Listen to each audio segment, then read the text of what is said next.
Well, you find us here today on a bit of a perfect day, really. The sky's showing a little bit of blue.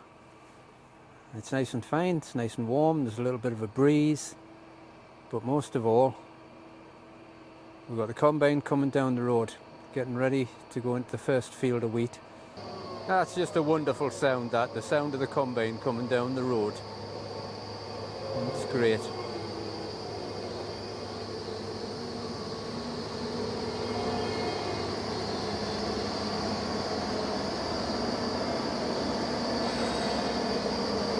It's a bit of a tight get in, but I'm sure he'll manage.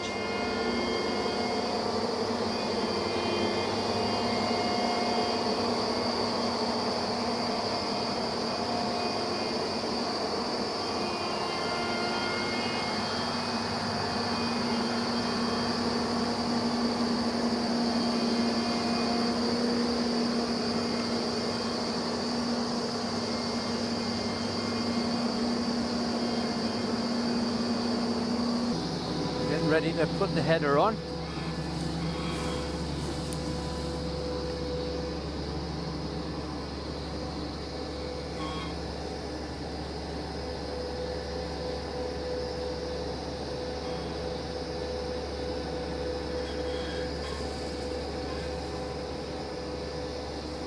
Well, this crop looks pretty good. We were in here a week or so ago having a look at it.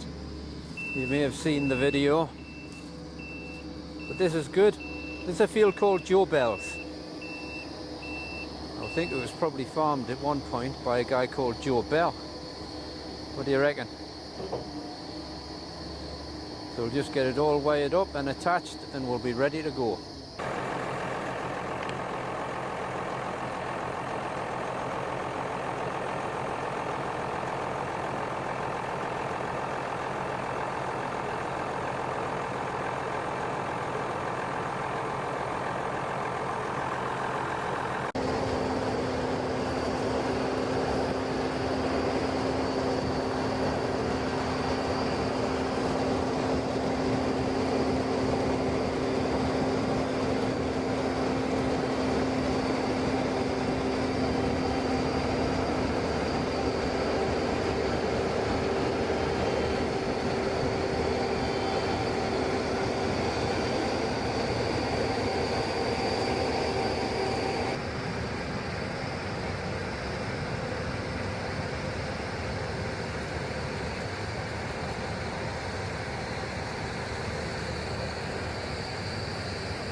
I would hope that this is quite a good omen, this. The first cut and the sun came out. Here's fingers crossed for a successful and trouble-free harvest. And Andrew with the header trailer there. We'll just get that parked out of the way somewhere. And then he'll go off and get a trailer. It's quite a long lead from this field back to the farm, but they should manage with one trailer. But John was telling us this morning what he'll do. When Andrew goes away with a full trailer, you'll start cutting the little short ends at the bottom end of the field. And that'll give us a little bit of time for Andrew to get back. But it's great, you know, the sound of the combine in a really clean, good looking crop of wheat like this, and you can smell the crop. It's that perfect harvest day. Just look at that sky. It really couldn't be better. It makes it all worthwhile. There's an awful lot of work gone into this. There's Andrew there who planted this crop. Did a really good job of drilling it, and it shows all the way through to harvest time. And then he's here now, and he'll be driving the tractor and trailer back, taking it back to the shed, to the store. Been involved with it all the way through. Proper family farm. As I said, yeah, this is going to have the straw chopped on it, as you can see. It's had its issues, this field. It's fairly wet. And it's been really a poor field over the years with one thing and another. And it's just trying to improve the soil a little bit. And there's obviously still a bit of organic matter in here, because as you can see there, we've got mushrooms.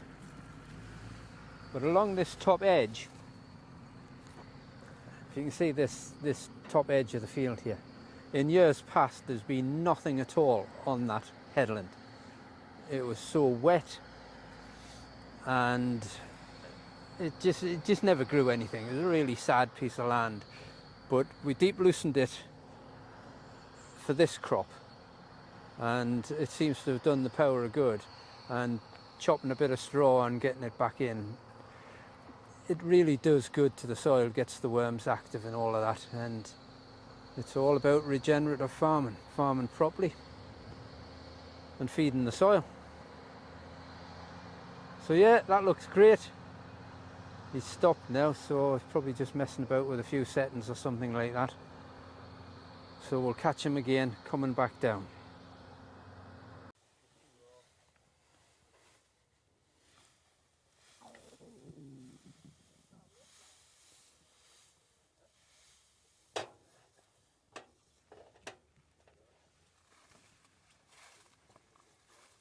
I think there's much more to get out.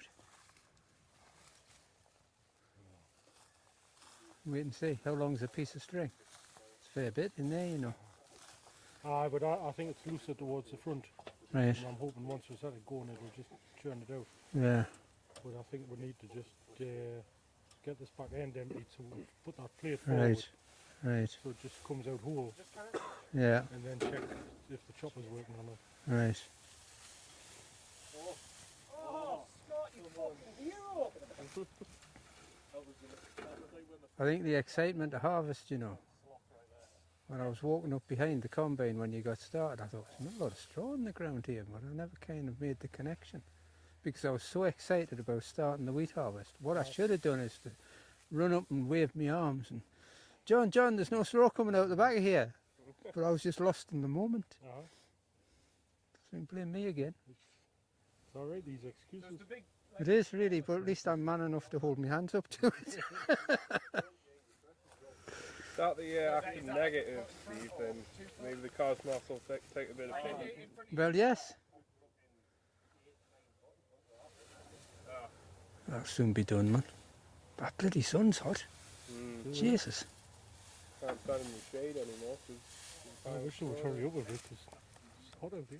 It is hot out here. Aye. Is the AC working in the cab? It wasn't too bad. Oh, that's good. Yeah. I don't mind if I go and start it up and Just running. start up and sit in the car. Just sitting in the cool, man. I just need to get cold here. They'll come running out the back of there like a couple of scalded cats. There we go, cleared out, combine started, just in case of firing everything up to see what's working.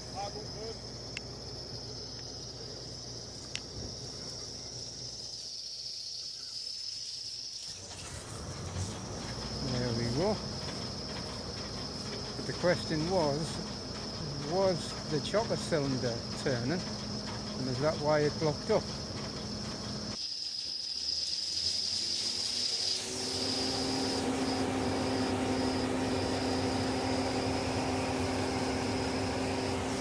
Oh shit!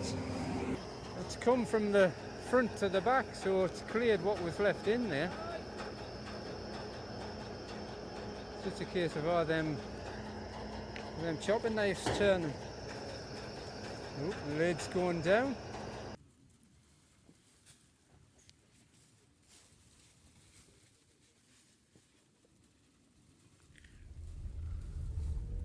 Well, that was Saturday, and it's now Monday morning.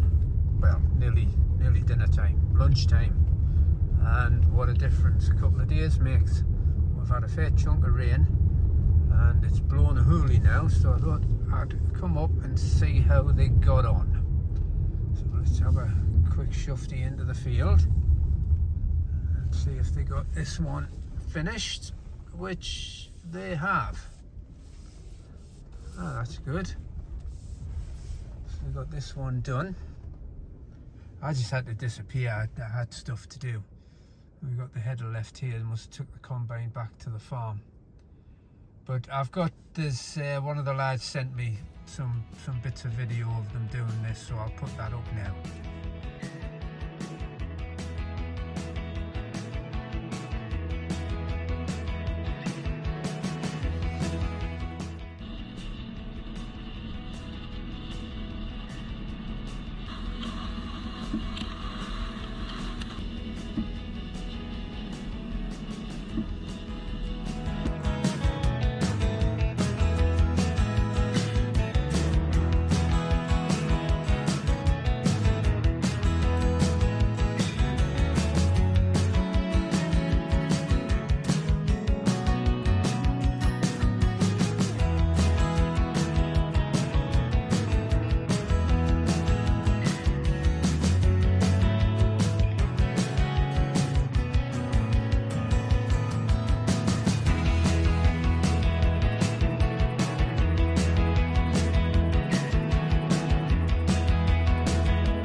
The forecast's a bit wild for today, and I think it's going to settle down tomorrow, and then we might get a couple of days of decent fine weather, and that means that they'll be able to get into these next couple of fields. Well, a couple of fields, 1, 2, 3, 4, 5, I think, up here, and one of the fields is getting chopped, but the other one's getting baled. So these are the next fields to do. These here, that side of the road, and this side of the road, they'll be to do, and these ones are getting baled for a customer, so we'll get a couple of fine days. We'll be able to get them combined and baled straight away, and then the field's cleared, and this sort will be going into SFI, so we'll be having a look at that, get the weaving drill out and get that lot planted up in the next, probably in the next week, I would think. Plenty of moisture in the soil, get it away, be great. So yeah, look at them trees blowing about. It's blowing a fair old hoolie, but at least that'll dry things off a bit of sun as well. But I think there's more rain to come. But if the wind comes with it, then hopefully it won't knock any of this down. But I think we'll be all right. So hopefully in the next couple of days we'll be back into this, and then, as I say, get the SFI planted, and we'll have a look at that. I might go and have a look at the heap of wheat in the shed. And here we are. Here's the heap of wheat. It's quite a respectable heap of wheat, that. Let's have a look at it. Fairly clean. It's quite nice, that. Not a bad sample at all. That's a good heap of wheat. I don't know how much is there, mate. What would you say? You say that was like 19 acres, 3 ton the acre, 50 odd, 60 ton? 60 ton there? Do you think there's 60 or 70 tons there? I don't know. Go down see Joe and see what he says. Well, on the way home I thought I'll just call in and have a look at this wheat that's getting close to being ready to cut, because it has been raining, but it's blowing an absolute hoolie. Here you can see the trees are fair blowing about.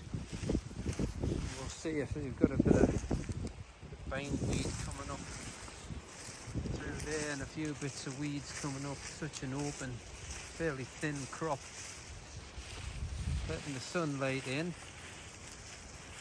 You can see bits of oak leaves in there that have blown off the trees. But this would combine quite happily. Just try and rubber one out again with one hand here. That is, it's as dry as snuff. The only problem we've got here is that this is all getting baled. There's a field over there as well.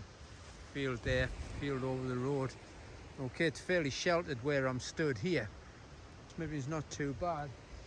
When you get over the road where it's a little bit more open, and if we were combining there, I would think that the straw is going to hit the ground probably about 5 or 6 meters away from where it comes out the back of the combine.